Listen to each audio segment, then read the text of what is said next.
vai. Tem que, né? Eu não recebi, eu recebi, não podia responder. Vamos marcar para semana que vem, daí eu Precisa conversar, porque você me mandou hoje, né? Sim, sim.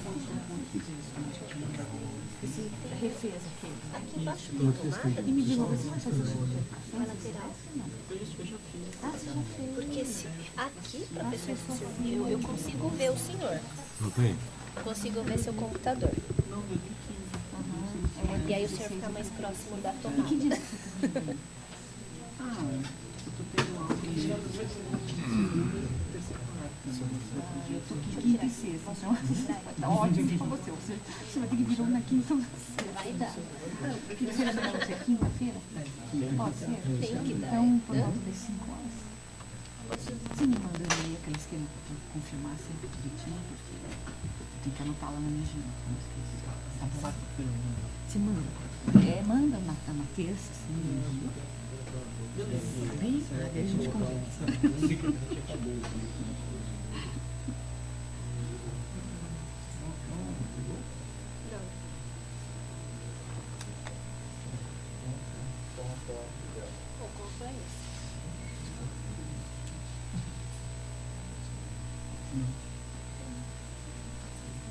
Bom, eles não somam. É esse aqui da tela? F8? É função 8? Esse daqui é quanto? Vou aparecer em conectar com esse.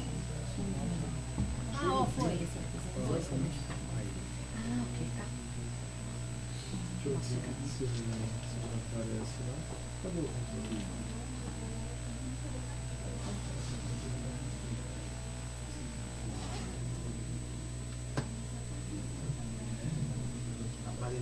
É que ele dá no computador não.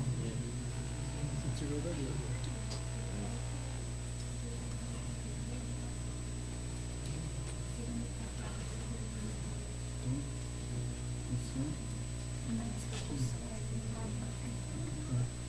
Pronto, tá os dois, né?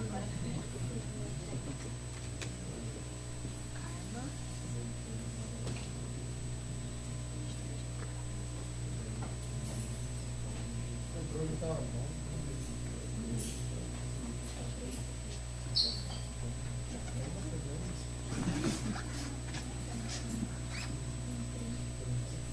Funciona? Vai funcionar, professor. Tem que. O que aconteceu? Não, foi um probleminha no computador que ele não estava aparecendo, não estava projetando. Agora não tá. Não, agora sim. Entendo. Em todo caso, encontrei. Você é muito prevenido. O que é? Ele é muito prevenido, ele tem um cabo também. Nossa. É experiência, né? Os contratempos que eventualmente acontecem. Agora acho que vai funcionar.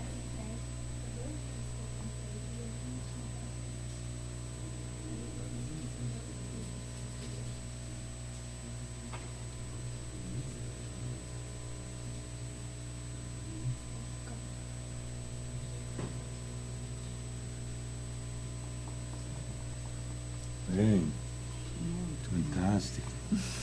Agora, português, ok. Agora sim. Creio que podemos começar então, né? Bom, gente, boa noite a todos. O pessoal que está mais no fundo pode ir para frente, que aqui a gente não morde, tá bom? Bom, hoje a gente dá continuidade a esse primeiro módulo do Seminário Internacional As Razões do Agir, Universidade e Sociedade na Crise da Globalização, justamente com a palestra do professor Martin Carnoy, justamente sobre os BRICS e a crise da universidade. Né? Esse seminário está sendo organizado pela direção da Faculdade de Filosofia, sobretudo na direção aqui da professora Maria Arminda, e com a ajuda, de claro, dos colegas de todos os departamentos, a quem eu, de antemão, já agradeço. Eu quero agradecer também a presença do professor Moacir Gadotti e da professora Ângela Antunes, do Instituto Paulo Freire, que estão aqui presentes conosco. Gostaria também de dar um pequeno recado para vocês. A gente vai ter um segundo e um terceiro módulo desse seminário. O segundo módulo vai ser de 11 de setembro a 15 de setembro e o terceiro módulo de 3 de outubro a 5 de outubro, dando continuidade a essas discussões. O segundo módulo, a gente vai discutir a crise no que seria a agenda brasileira, e o terceiro módulo, a gente vai discutir a crise do ponto de vista mundial. Tá? Então, só para vocês terem a continuidade aqui das nossas discussões. Eu vou falar muito rapidamente um pouco a apresentação aqui do professor Martin. Durante a palestra do professor, a gente vai estar passando umas filipetas para vocês fazerem as perguntas, porque a gente necessariamente tem que terminar às 6 horas, tá bem? Bom, o professor Martin, ele é professor na Universidade de Stanford, na área de economia e de educação, desde 1969. Ele tem o doutorado dele em economia em Chicago, que ele obteve em 1964, e ele é um dos líderes hoje do Centro Lehman para o Empreendedorismo e Inovação na Educação Brasileira em Stanford, é um centro criado em 2012. As áreas de atuação do professor Martin, que já é, acho que, bastante conhecido aqui no Brasil, são economia da educação, políticas educacionais, educação comparada em termos internacionais, estudos organizacionais e, sobretudo, o interesse dele em economia política do sistema educacional e especialização em análise comparativa desses sistemas. Então, para depois vocês acompanharem mais de perto o trabalho do professor Martin. Bom, sem maiores delongas, eu passo a palavra a ele, ok? Obrigado, Ana. Eles insistiram que falo em inglês, porque não querem... Eu posso falar muito mais rapidamente em inglês, e também o meu acento em inglês é muito melhor que em português. Por isso, vocês podem olhar a apresentação em português, mas eu vou falar em inglês. Desculpe, mas não é tanto mais fácil para mim, mas posso falar muito mais rapidamente e dizer mais em inglês. Okay. I'm going to talk to you today. This lecture series, this lecture is supposed to be about the crisis in the universities. Okay, there's no more, I would say the crisis in the university is actually less than the crisis in the economy, and I would say it's even less than the political crisis in Latin America. And I have to say that we have also a political crisis in a certain way in the United States as well. Economics, politics, and the university are all tied together. We know that. So what I'm going to do is try to give you a model that we have developed. There exists a book in Portuguese, by the way, produced by Capas. Unfortunately, they gave it away free, gratuito, to everybody, and they made only 1,000 copies. So they distributed 1,000 copies, but it may be in the library. Maybe you know someone who has one. And it's about the BRICS, the Brazil, Russia, India, and China. And there's a political model in that tries to explain the expansion of the university systems in the BRICS since 20 years. Just in Brazil is one of those countries that had a huge expansion. Now, why did they have this expansion? I'm going to try to talk to you about that today and to give you a general model of how to understand the university system. Now, the Brazilian system, every one of these systems is unique in its own way. They're not all the same. And I'll talk to you about the Brazilian system particularly, but I will refer to the others. I'll give you a more general case, and I want to give you a general model of how to understand that. Now, as far as the crisis is concerned, I'll talk to you a little bit about that too. But the most important thing for me is to have an understanding of why the universities were catered to many fewer people earlier and now to many more, and try to understand that. So what was the project of expanding? Why was this project occurred? Well, we argued that the state was the driving force behind the expansion of higher education in the BRICS. It was not the universities by themselves. You may believe your universities are autonomous, but in fact they're not autonomous. I mean, they claim to be autonomous, but they depend on a whole set of political and social forces that determine who they are. The identity of USP is determined by the state. Okay? So, this has in it, the state as a driving force, has in it a model of knowledge reproduction. It has a model of social reproduction, and it also has a certain choices, economic choices, in the distribution of resources to different groups in the society. University is a way to distribute resources in the society because it forms human capital, which has value in the market, and therefore increases the value of people in the market. And by being in certain universities, you get more value, and in certain universities, you get less value. So it's a way of distributing value. So the three keys to understanding why and how the state accomplished expansion is that it is, one, strongly constrained by the historical trajectory of higher education in the country. Secondly, it's influenced by an important ideology that the education supérieure, that the higher education contributes to economic growth. And C, that it has behind it the need of the state to strengthen its legitimacy at the national and international level, although the international part of legitimization is really still mostly for national purposes. So using this model, we analyze empirically in the book how the world's largest educational systems change in the context of the domestic economy and political forces, in the context of the global information economy.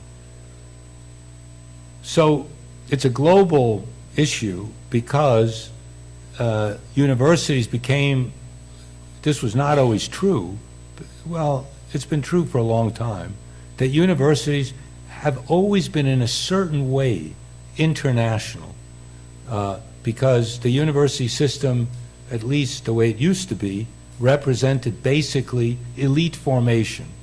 Elite formation. So since it was elite formation, it had an international sense. Science in Germany meant something internationally.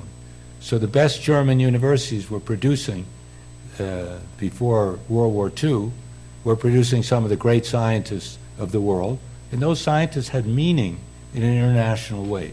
By the way, we in the United States owe, in a strange way, we owe a great debt to Adolf Hitler because of Hitler, we got some of the best scientists in the world, some of the best intellectuals in the world to come to the United States, and as a result of that, and plus the Cold War, in which the U.S. government started spending enormous amount of money on research in the universities, our universities became the best in the world. They were not the best in the world before World War II. So, I don't want to thank Hitler for anything, but he certainly had a very great importance for American universities. So, in a negative way. So in our book, we also analyze these changes for global development. So, what does this say? The state is at the center. Our argument is that the state is at the center of economic and social change. The state is at the center of economic and social change. I don't have to tell you this in Brazil. You can see the effect today and last year and the year, well, starting really last year. You feel every day at the university level and personally, I'm sure, the effect of having an incoherent state, right? So you have, I would say, very interestingly, you have one of the first recessions that's caused by the state, by the incoherence of the state. and its inability, the weakness of the state to deal with its own sort of dysfunctionality. Okay, so that has a tremendous effect economically. Most economists where I went to school at the University of Chicago believed that the economy was independent of the state, that the market operated independently of the political system, that the market drove the political system, in a sense. It's not totally untrue that the market drives, it does have an effect on the political system, but the political system has enormous effect on the economy, enormous effect on the economy, okay? And shapes the economy and shapes society. So we consider that this is very important. I'm telling you this as an economist. I discovered politics in the in the late 1960s, middle 1960s, a long time ago, 50 years ago, and I was trained as a pure economist, but I realized very quickly that politics had a lot to do with the economy, and you couldn't separate out the two. And since then, I don't know, most of you are too young to have read a book that I wrote in the 1980s that was translated into Portuguese called Teorias do Estado. Teorias do Estado. It's still in the library somewhere. Older people come to me and say, "Oh, I read your book." Younger people don't know about the book, but it's a pretty good book. It reviews many theories of the state. So we, in the book about universities, we try to assess the strength of the state. Interesting. Assess the strength of the state and the quality of state functioning based on decisions they make about universities. How they organize the university system, for us, became sort of a way to measure the state. But I'll talk about more about it. It's not so simple, because in fact, the weakness or strength of the state also determines the decisions they make in a lot of areas, and the weakness and strength of the state also depends on the position in the world economy. It's a complicated issue. We don't deal entirely with it in the book. So to assess the propensity to sustain economic and social development, most analyses emphasize market efficiency, as I told you, and the degree of state interference in national markets. So there are people in my country, and by the way, in Brazil too, who believe that the less the state interferes in the economy, the better everything is, okay? Well, is your state interfering very much in your economy now? I would say not. I would say that it's unable to do anything. And so the last thing it's able to do is to really try to fix the economy. You have to have coherence to fix the economy, okay? I would love to see the United States government retire from the economy, remove all social supports, remove pensions, remove all regulation from the economy. I'm just waiting for that to happen. We'll see how functional the economy is. Anyway, so in the book, we have a broader view. We postulate that effective, strong states are crucial to economic and social development. Effective, strong states are crucial to economic development and social development. So research into expansion of university systems offers a lens through which we can examine the effectiveness of the national state and how it constructs an institution that the state itself considers important for economic growth. The state considers universities and the whole educational systems important for economic growth. Maybe they're right, maybe they're wrong, but it doesn't matter. What matters is that they believe that it's important for economic growth. They truly believe that. They believe that human capital is important for economic growth. It is important. I'm not sure how important it is, but important the state believes it.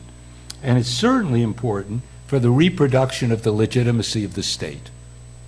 The university is important for the reproduction of the state.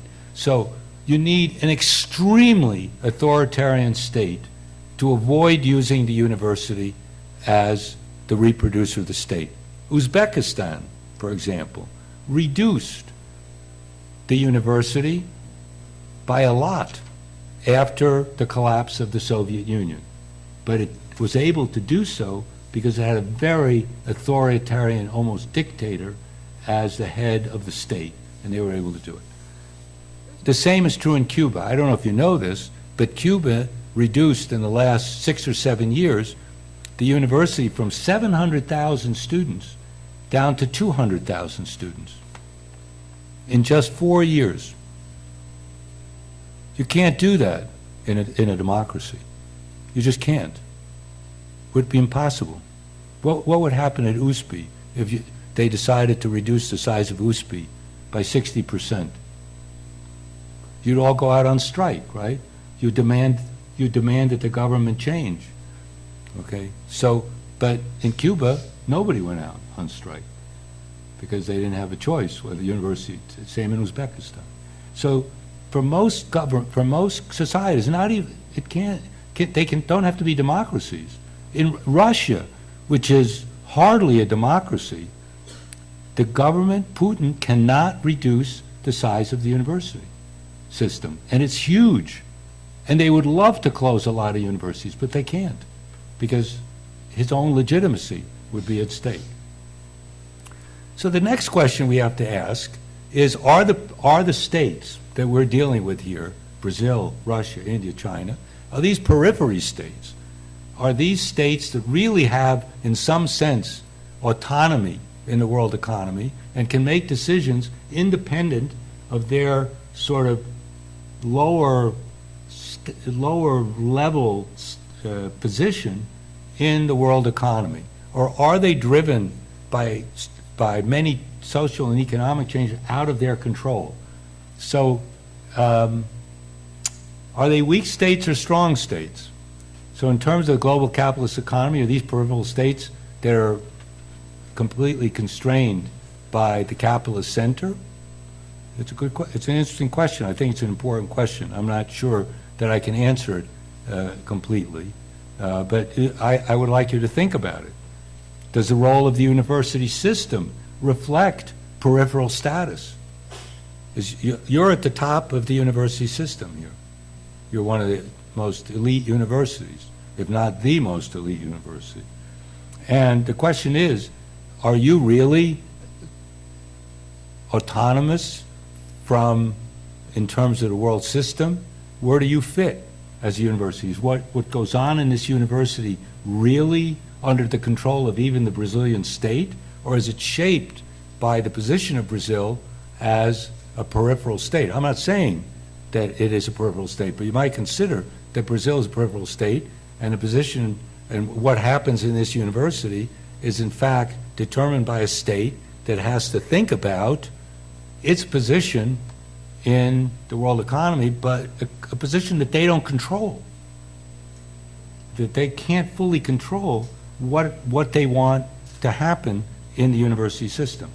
So I'm going to make the case here with you guys that even in Russia, which is a system of mass higher education, there are a higher percentage of the age group in Russia goes to university than in the United States, which is one of the highest percentages in the world. So I'm going to make the case that even in Russia, with its system of mass higher education, the BRIC state seeks legitimacy as if it were a peripheral state.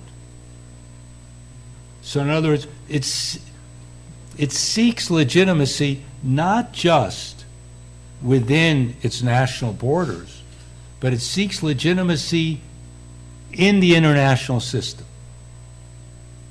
The United States, as you can see in the last 6 months, we have politicians that are now claiming that they don't care what the rest of the world thinks about what we do. They have no interest in that. The Brazilian state can't afford to do that. Even the Russian state can't afford to do that. And it makes decisions about the university system, even financial decisions, very much seeking to enhance its status within the world economic system. The United States doesn't do that. I don't think even France or Germany thinks about this very much. Britain, to a large extent, does not think about this. But Brazil thinks about this. Even Russia thinks about this. I'll show you data to show you that. So in addition, the options open to the BRIC states are highly dependent on their peripheral position in the world economic system. So I'm not saying that the crisis of the university, even in the United States there's a kind of crisis of the university. It's largely determined by conditions in the world economic system, but it's because, at least in our case, it's because the U.S. government, the state, has made very bad decisions as far as the university system, financial decisions, as far as the university system is concerned. But in Brazil, to a large extent, those financial decisions are very much affected by what goes on in the world economic system, and it's much less in control of the Brazilian state. So one argument is, for example, that the BRIC states can only provide a limited supply of quality higher education. They do not have the financial ability to really provide most students with a quality higher education. Very limited. It's limited to about 15% of the total student population of higher education. And if you consider that in Brazil, it's only 30%, 35% of students even go to university. I'm not talking about who graduates, just go to university, about 30% of the age group. 15% of 35%, 1/6 of 36, is 6%. So 6% of the age group gets more or less a quality higher education. And what I can argue is that under the constraints of the world economic system, the Brazilian state has great difficulty going beyond that. I'll show you what the data. So because they're weak, the states are weak, they have to ration quality higher education. They have to ration it. And to legitimize the state, the BRICS expand, instead of giving quality higher education, the BRICS expand low quality mass education to the masses. And they provide a limited amount of quality higher education, particularly for working class children. Okay? They can't or don't want to develop a high quality professional mass workforce. Okay, it's a question whether they can't or they don't want to. I'm not saying that they can't provide quality lower education. They could do they do have the capacity to provide much better quality lower education. But what does that mean? If you start providing really good quality lower education, what are those parents and what are those children going to demand? Higher education. And they're going to demand quality higher education because they're going to be much better educated. The state doesn't have the wherewithal to do that.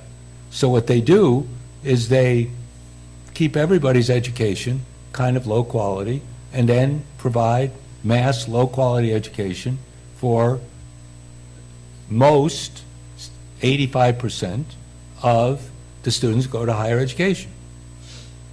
And it's a wonderful joke. I won't go into it about that would illustrate this, but I don't have time to do it. So I could tell you a lot of good jokes around this issue. But so here it's in English. I'm sorry. Do you have it in Portuguese? Yeah. Okay. So here's the evolution of total enrollment in higher education by country, and the purple line in the middle. Do you see it? The violet line in the middle, that's Brazil. Okay? So Brazil has passed, in terms of numbers of students, has passed the number of students, the number of students per per 100,000 population has passed Japan. Pretty impressive, right? Hard to believe, right? Well, but the reason is the following. I don't want to tell you, it's this guy. I don't want to break your illusion here. But the reason is that the Japanese population is very old. So, so it is a little bit phony, but so you're not comparing like populations. But the fact is that Brazil has made a very big increase in the last, since 1995. You can see how it jumped since 1995. And you can see what happened in Russia since 1995. Okay? Per 100,000 population, in 2010, they had as many students as the United States. It's, by the way, since 2010, has surpassed the United States in students per 100,000 population, and they also have a very old population. They have a huge population decline, just like in Japan. All right, so that's you can see these big jumps in the last few years. Here's the number of engineering graduates. Okay, there's Brazil at the bottom of the bricks there.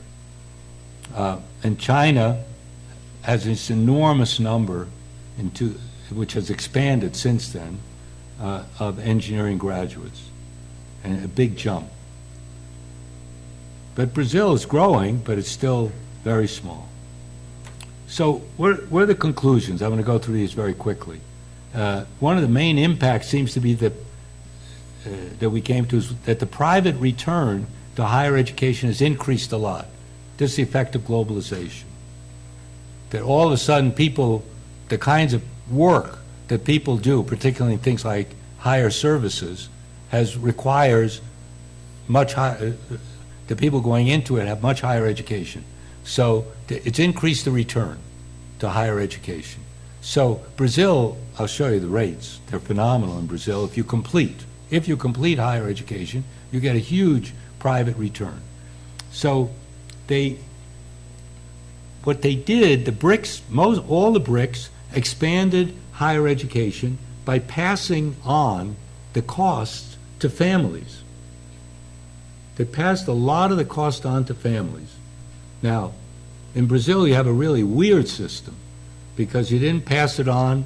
You did actually, because most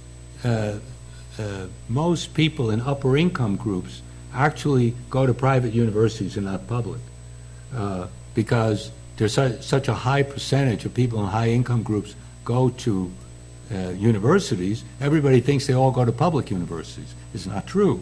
They do dominate the public universities, but they also dominate the private universities. It's not that working class students go to private universities and not public universities. They don't go either to public universities or private universities. Okay, now it's much better now with pro-uni and and the affirmative action. It's better now than it was 10 years ago. But let's face it, from the bottom 40% in Brazil, very few people go to university, bottom 40% of income. Might as well face that. Most of the people who go to university come from the upper 20%, to any kind of university. Okay, so I'm telling you, university is rationed in Brazil. It's rationed. And a good university, even more rationed. So this is true to a large extent in China. It's true in India. It's less true in Russia, but because Russia has had massive higher education for a long time. But in any case, in all these countries, the private return to university education has gone up. And in some countries it's higher than others, but the fact it's gone up in every country. And in 3 of the BRICS, that they allowed the average cost per student in higher education to decline, while they allowed it to decline because of the expansion of very cheap higher education. And I'll show you, while they increased the expenditures on elite institutions. Okay? They allowed the average cost to decline per student, but at the same time, the average cost per student for the 15% of students went up So they basically separated much more than before the elites from the masses in terms of how much they spend per student. So India didn't do this as much because their difference was so high already that they didn't increase it because it was already so high.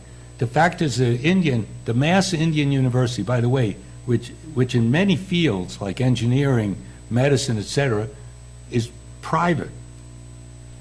90%, 95% of engineering students go to private universities where they pay tuition, much more than even in Brazil. The same with medicine's not quite as high, but it's almost as high. So these are the private rates of return, just so you know. Now, in Brazil, it went down a little bit over time since the last 10 years, but it's still among the highest in the world. You don't pay tuition. This is for the average student. For the average student, the private rate of return in Brazil is, for those who complete, is 20% per year that they go to university, if you complete. So for the 4 years, compounded, it's double the income of someone with just secondary education, double. Okay, so private rate of return is very high. It's a very good investment, university in Brazil, if you complete. It turns out that probably of all universities, in all universities, probably 50% of students actually complete, maybe a little bit lower. In China, it's also high, okay? And the figure I show here for Brazil is 25%, but it's gone down to about 21%. In India, it's also high, and Russia is much lower, but compared to Europe, it's actually pretty high. Increasing enrollment in private institutions, as I told you, one of the ways they increase mass education is to pass the cost on to the students. In China, everybody pays tuition. Everybody pays tuition. But here's an interesting point. If you go to the best universities in China, like Beijing, Peking University, or Fudan, or Tsinghua, the engineering university, you pay less tuition than you do in an ordinary university. Okay? Strangely enough. So here's the evolution in Brazil by higher education institution. I'm going to finish quickly here. And you can see that private has increased. I took you through 2015, and the federal, which is the red line, it's increased a little bit in the last 10 years, but it's still very small. And public is the green line, has continued to go down. All right? Now, there's some very good private universities. There's no question. Even there are good private universities that aren't Catholic universities. There's some good private universities. They're niche universities that are pretty good. But most are not good. They're diploma mills, very high dropout rates and blah, blah, blah. You know that. I don't have to tell you that. Here's my point about elite and non-elite institutions. Elite institutions in Brazil, you can see what a tiny number of students really come out of the elite institutions. It's only till 2009. It's actually quite hard to calculate this because we just include all federal universities plus the PUCs. Okay, is that fair? As elite institutions? There are probably a few more, but in terms of numbers, this is most of it, right? And we included some federal universities which are not so elite, but they certainly for their state, they're elite. Okay? Now, here's what I told you about increasing differentiation of cost per student. So this is approximate for the private universities. We had to get the average tuition that was paid. That's going down, okay? The cost per student in the privates. The privates becoming cheaper and cheaper because they're competing with each other. And what are they doing? They're opening many more places in cheap faculties. You know, everybody studies at night.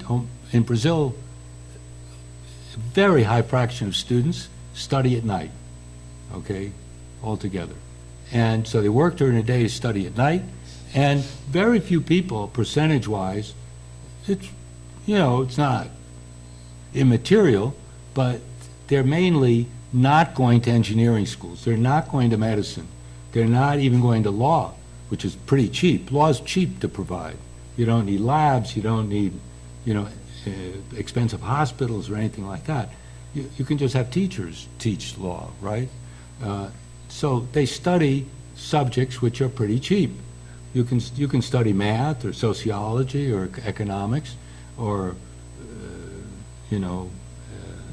philosophy, and it's just a teacher. So if you have big classes, if you hire a master's student, a master's student to teach, which most of these people do, you can provide it pretty cheaply. And so the price has gone down, the tuition has gone down. And however, look into public universities. This is only 2010. The cost per student has gone up in the public universities, and it's probably gone up even more in the federals than in the state universities. So it's differentiation. Here's China. Look what's happened in China.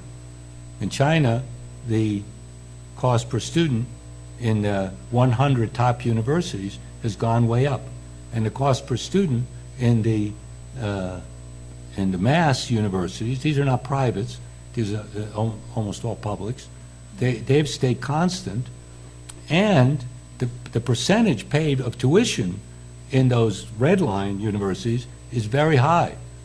It's a third of all the spending is tuition. In the blue line, it's a very small fraction of the total. The government pays most of the cost. So I'll quickly just say that the university systems are organized to seek legitimacy at the lowest possible cost. Now, why do they spend more on the elite universities? Well, because they want international legitimacy, the idea of having world-class universities, or they want to still produce a cadre of elite people, professionals, because first for economic growth and also for class reproduction, and but in order to satisfy the demand out there, the state has to provide university education, just so you have a university education available. But they don't provide anything that one could consider a really great university education. Okay, so there's value added there. There is value added, and it's actually might be even higher for the lower social class students than in certain cases than for higher social class student value added. But I'll give you an example. In engineering, in electrical engineering, the ENAGIT test, the final ENAGIT of people who go to universities which have NA in the bottom half of NA, they go to those universities where the students have the bottom half in the NA, they end up at about the same place in terms of the ENAGIT as where the students in the upper half began in the first year. So it's like remedial education. They basically catch up to where the top half began at the end of high school. So you might, an employer is better off hiring, and just in terms of knowledge, is better off hiring a student in the first year of university in the top 50% of universities in terms of their students than hiring a graduate of the bottom half in terms of just their knowledge in that field. So summarizing, is what the BRICS are doing a good strategy? Is it a misreading of how American university systems have become excellent? Yes, it is a misreading, but it's a misreading. It's a purposeful misreading, because if they can't provide, unless they completely alter their tax system, they completely alter what they would have to convince the people who pay taxes, who are the upper 20% or upper 30% of the population, that they should pay enough taxes that they would finance the mass of students to quality higher education. And the upper 20 or 30% just not going to do that. In fact, the upper 20 or 30% in Brazil are basically getting the state to give about half their kids free education. They're not even willing to pay for it. They're not even willing to pay for tuition. You and your families would go crazy if I told you that if you're at 10 minimum salaries or above, that you should pay tuition. Do anybody agree to that here? Are you willing to do it? I bet you a lot of you come from families that are in the 10 minimum salaries or greater. I know that because probably 55 to 60% of people at USP went to private secondary schools. So they're willing to pay tuition to go to private secondary schools so they could get into USP and get a free ride paid by taxpayers. Okay? Now, you can argue that your families pay taxes too. That's fair. But the fact is that most of the people that pay taxes don't get to go to federal universities. Their kids don't get to go to federal universities.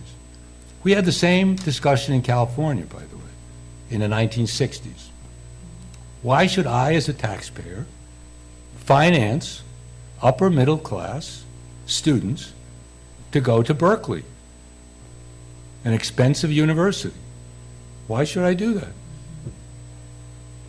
You know, most people in California, their kids don't go to Berkeley or to UCLA or the better public universities. They don't go. So why should we finance? Now, there are good arguments to say, well, we got to produce a very good, core of people that will serve the people of California. But if you go to the University of California, you earn a much higher income than most people who work. I mean, it's a good education, and you get a high return. Get a high return. And the question is, why shouldn't you participate in paying for that? Okay? Now, that kind of decision requires a strong state. It requires going against the elites who determine that the best public universities should be free, because they want their kids to get financed by the state. Okay? So you have to go against that. In order to do that, it requires, even Lula couldn't do it. Even the PT couldn't do it. By the way, the left in Brazil, I've had lots of discussions with them about this. I'm from the left. I have my colleague from the Instituto Paulo Freire here who can attest to this. Okay?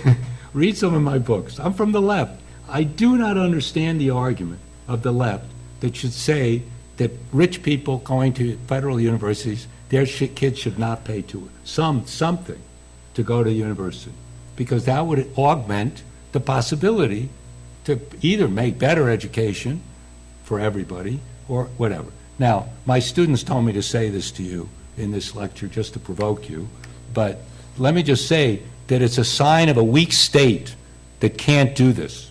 It's a sign of a weak state that can't do this. Weak. And it depends so much on the favor of its elites in order to be reproduced as a state that it won't make decisions like this. Okay? So I would say I'm just going to leave you with the thought that the university systems that you have here and that you almost everywhere in the world are a product of the state. In some states, it's a strong state which allows the expansion of quality higher education for most students who go into higher education. And in other states, like the ones we studied, the states are, to different degrees, not strong enough to provide quality higher education, but they realize that they have to provide mass higher education in order to remain legitimate. So their solution is that they provide mass higher education, which is not very good, low cost, and make people pay for that expansion. Not you guys, but the mass of people who go have to pay. And by the way, most people who go to private university in Brazil, as I said, are from the upper 20%, and they pay. And in some sense, that's a good thing, because that means that at least part of the wealthier part of the population, their children can't get into the public universities, and they end up paying for universities. So like a tax. See, I don't consider it tuition. I consider it a user tax. It's a user tax. You're using the services of the university, you have to pay something. So, and that's how they finance it. And they increase the expenditures on the elite versus the expenditures on the masses over time, because they want international legitimacy, and they have to sort of cater to their small elite in order to remain in power. There it is. That's the crisis of the university. Thank you.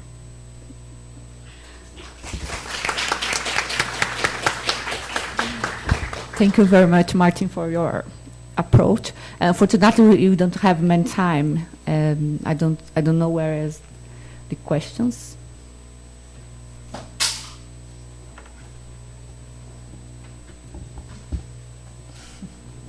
Oh, we have a question. Well, I can read it. yeah. Oh, it's in English. Yeah. Oh, it's easier. International education.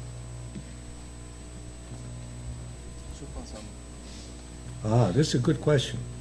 So, this is about knowledge rather than the university. I think it's an important question. So the question is, looks like universities are able to share knowledge with society in a faster and easier fashion, i.e. Silicon Valley, rather than, bricks. I think are you sure it's universities can share knowledge, or basically you can get knowledge out there into society? Who asked this question? Yeah. Both things. Okay, it's a good question. Is it true? What kind of economic change is required? Okay, here's the issue. If you want to share knowledge through private institutions, if this is what you're talking about, sharing knowledge through the internet, or sharing knowledge, we already know the problems with this. The problem is that the knowledge that's being shared is either being shared in a very haphazard fashion. In other words, nobody's filtering this stuff. And I'm not saying you should filter it, but if you don't want to filter it, you got an initial condition, which is very difficult. And the initial condition is that most people, by the way, I'll give you a very interesting factoid, what we call a factoid. They interviewed students at Stanford, and they gave them a little test of false news versus real news. False news versus real news. They didn't do any better than anyone else. Yeah. So we're not trained. I'm amazed by how stupid Stanford students are they're very skilled in stuff that they learned in school, but they're very unskilled in interpreting general stuff. And it's a fault of our educational system. Our educational system doesn't train people to be critical users of information. Just doesn't train them to do that. And it doesn't prepare them for what's happened in the society. Okay, now you can argue that I'm coming before you and I'm telling you a bunch of stuff. It's knowledge. And you can say, I can be telling you complete lies. I can be giving you false information, totally. However, what amazes me, I believe that I'm telling you the truth. At least I believe I'm telling you the truth. But many people sharing false news know they're not telling you the truth. Okay, but they play on the fact that students in general, people in general, are not prepared to assess the quality of the information they're getting. Okay, so I would say your question's a very good one. Yes, there are very. See, I was talking to Gadotti earlier, and he raised a very important question. He said, knowledge should be free. And I agree, knowledge should be free. Knowledge should be free. And I said, if knowledge should be free, then we shouldn't limit access to the classes at USP to people who are admitted to USP. If really very good professors are teaching here, then anybody who wants to come should come and hear those professors. But that's not the case. In order to take classes, you have to be registered. In order to be registered, you have to be admitted. Means you have to be screened. You have to be an official person. Okay? At Stanford, you need permission to come to the class. You can't just come to a class. Okay? You need permission. You don't necessarily have to pay, but we have visiting students who don't have to pay. They can come, but they need permission. So if knowledge is going to be free, it should be available in every one of our higher education institutions. People should be able to come and just walk in and not even register. The public should be able to come to any class they want. I think about it. Now, you're saying that out there is this information system which is free. I can go onto Wikipedia and I can read anything I want. And by the way, I do all the time. I actually contribute to Wikipedia because I'm a socially conscious person and realize that those guys depend on donations, so I contribute.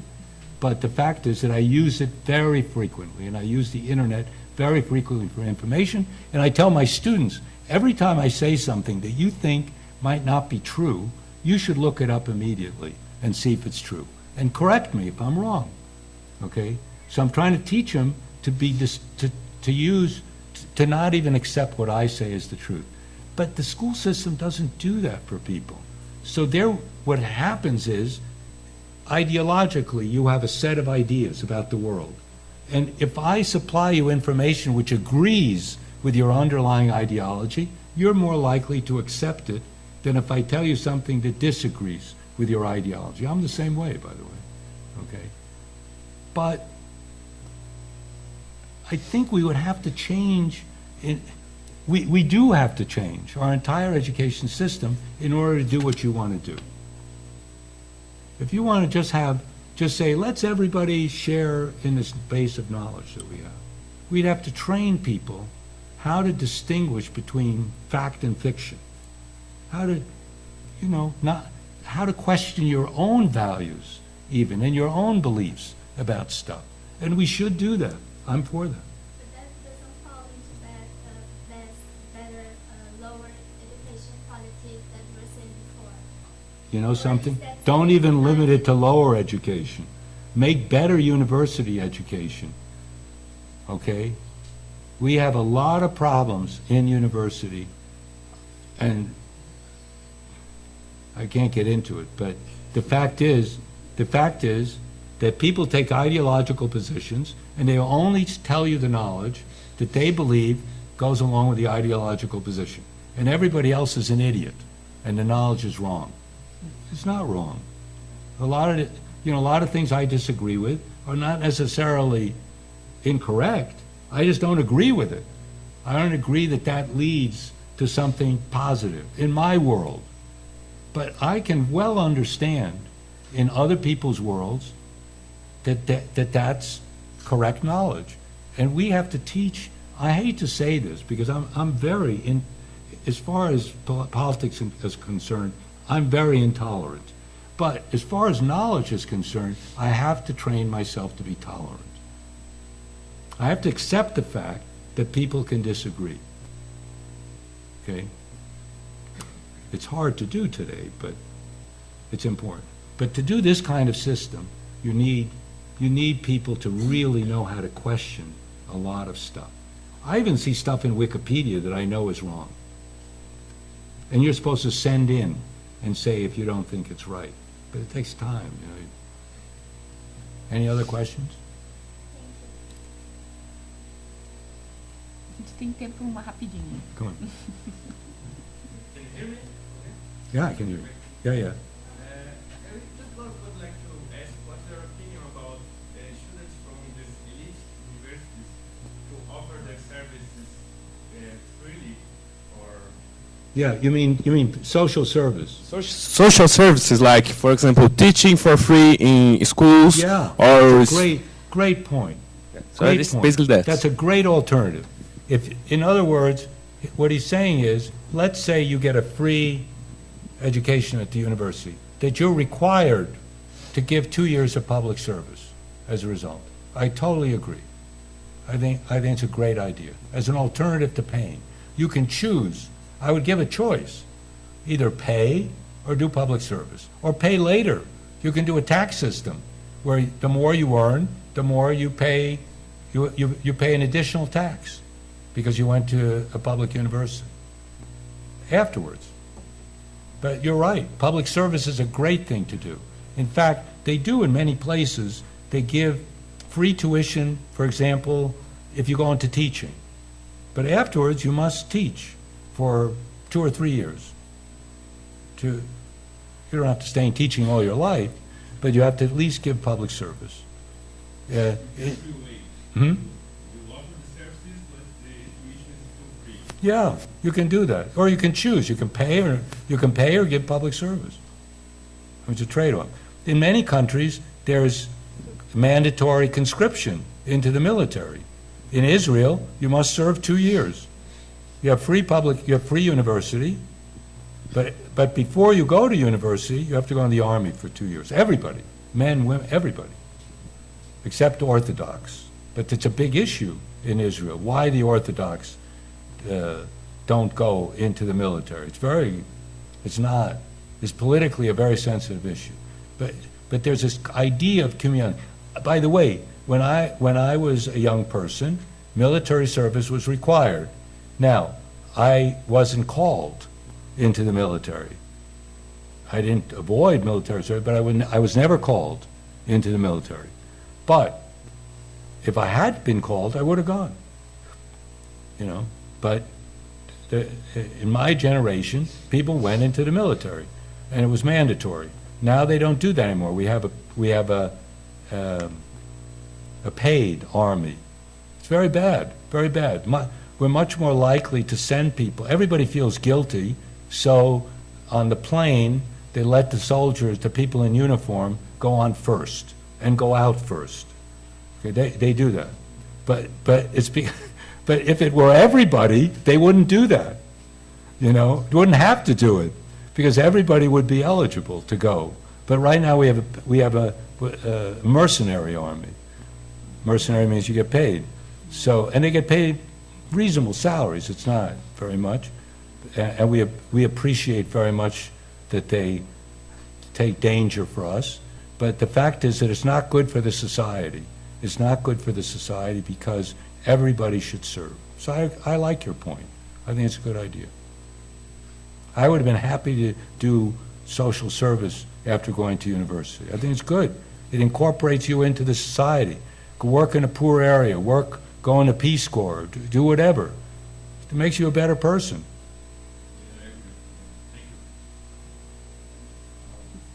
That reminds me.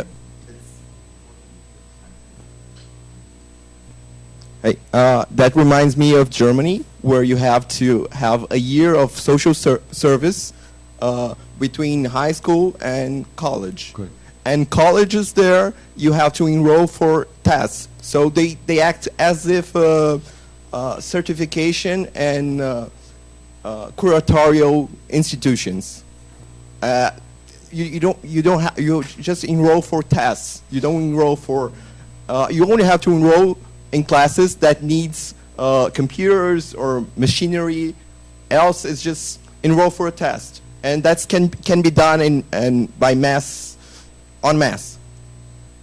Well, and you teaching can do it could en be- masse. I agree with the social service part. I think that's great. But as far as enrolling by the way, I don't know if you know this, but in Brazil, a very significant fraction of students are online students. They don't even go to classes. They don't do face-to-face education. They get degrees online, okay? Now, I'm a great fan of technology. I've been doing technology. I'm an electrical engineer by training, and I'm a great fan of technology. I'm one of the first users of computers in my university. But and I like online education for very specific tasks. If I want to teach you how to do a specific thing, I can do it online, okay, with videos and everything like that. If I want to train you how to use a particular machine or to even use a computer, I can do it online pretty easily. But if I want to teach you how to be a critical thinker, I can't do it online. So those people are taking, we know, for example, that some years ago, the educational system required that everybody who teaches in Fundamental 2 or above has a university degree, okay? So there were lots of people without university degrees, and they had to take an online course. Now, before this happened, people with university degrees, we have very good studies of value added in schools where we follow the same kids across grades, and one of the factors that contributed quite significantly to whether the kids did better on the tests or not was whether the teacher had a university complete education.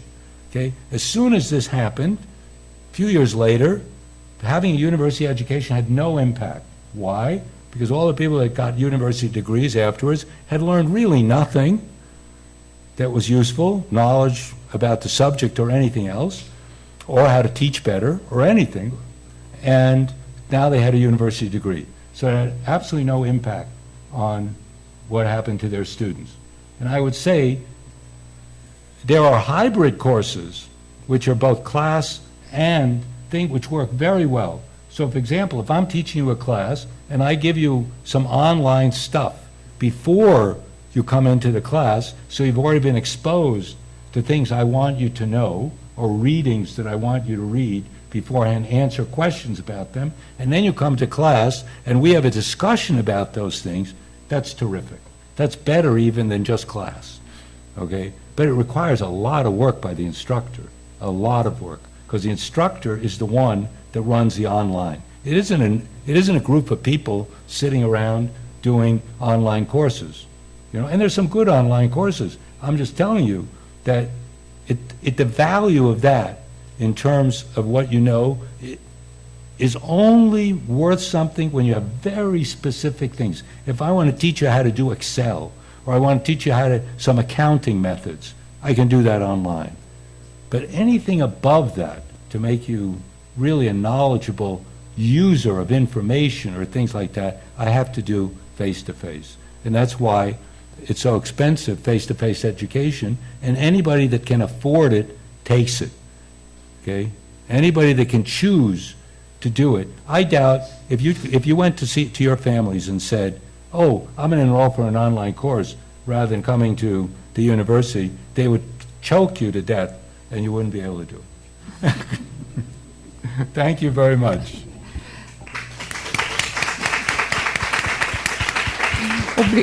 Obrigada mais uma vez ao professor Martin, a todos vocês, e eu espero que essa discussão que tenha começado aqui hoje, que foi muito curta, a gente possa continuar, ok? Obrigada.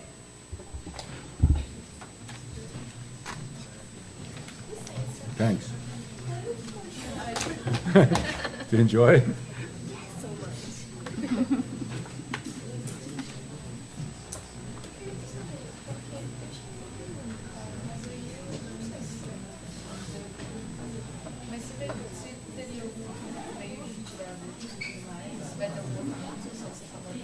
Então, com o Martin, era só hoje que o tempo dele realmente está bem curto.